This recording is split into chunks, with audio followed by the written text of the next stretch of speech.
everybody. Welcome to Tiger Talk. Ted Wright here as always. With me today, super excited out of my mind, Mac Freeman, class of 89, the Chief Commercial Officer for the Denver Broncos.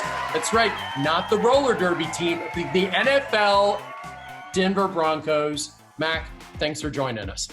Great to be with you, Ted. And just hearing that intro, I think I'm going to put you in the tryouts for our next PA guy. Oh, energy and the delivery is outstanding. Thank you very much. I would like to do that. Maybe just as a side hustle thing. So Mac, you know, everyone who's watching this is like thinking, okay, Hampden-Sydney, what am I doing for school? So tell us, what was your deal in high school? I had an interesting childhood. I was born in Manhattan in New York City, so I come from a big city upbringing. High school, we were in Northern Virginia outside DC. My dad and mom were involved in politics. So that's awesome. So tell us, so you're landed in the perfect place. Why? Tell us the process that got you there. Like, so it's the fall of your senior year. You're like, hey, you know, we got to start looking at schools. Kind of, what was that like? Yeah, a lot of stuff in my head. I applied to a whole bunch of different kinds of schools, everything from UCLA to Tulane to, I was looking for something a little more unique experience-wise. I think I felt like my intellectual curiosity would allow me to learn wherever I went. And so for me, it was about what else was there. But junior year of high school, I picked up a lacrosse stick for the first time and was reasonably good at it. Ended up having a really good senior year. Ray Rostan was the only college lacrosse coach in America that seemed to have any interest in me. So that was part of it too, where it was at that time an opportunity for me to continue to do something that was new to me, but that I was really into. And so that was a big part of the draw too, as well as all the unique things about Hampden-Sydney. So there were a couple of different lenses. You know, as it turned out, all the other college lacrosse coaches were right, and Ray was not. So I only played for a year and a half at Hampden-Sydney, but it was a great experience for me. So interesting. Years later, I ended up founding a professional lacrosse team, the Denver Outlaws, out here in Denver. I was the president of that organization for, I think it was 14 years. We won 3 world championships and did a lot of great things. So it ended up that little experience in college actually set me up to sort of create another opportunity and do something that I'm very proud of. Obviously, the Broncos are the big thing I'm a part of, but that because of the passion for lacrosse, it was that's been a thread since that window, and deciding to go there was part of that. I think when you get the kind of foundational education that Hampden-Sydney affords, I really think I could have gone down 10 different paths. So I don't know what I'm doing when I get to Hampden-Sydney, but it gives me all the tools, and then I can go out and do something and it ends up being cool. You hear that over and over and over again, whether you're writing Oscar-winning movies or you're running the largest esports group in the world or running a video game company. You know, we see it over and over again. So that's where you should bring that up, Mac. Yeah, well, Ted, it's even probably I could even expand on that. So when I stopped playing lacrosse, I still, I needed to be doing things, and I actually after junior year, I was accepted into the PLC program of the U.S. Marine Corps. Okay.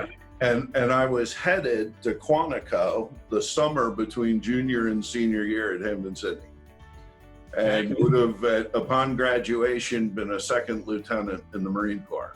In a classic example of I had none of this planned or expected it to go this way. So that as I'm heading into the summer before my senior year of college, I thought I knew what the next 5 years had for me, and had to pivot and sort of come up with new ideas. And again, then pivoted to this internship in Richmond and went down that path. But I actually had a different plan.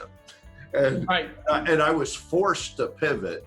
And I think, that value of what school helped me do as far as thought processes and being able to articulate those thoughts. So Mac, you're talking, this is super interesting. So pivot. I mean, that's everyone, that might be that, and you're on mute might be the two phrases for, 2020. The Broncos have got a huge rookie class coming in. Hampden-Sydney has a big rookie class every year.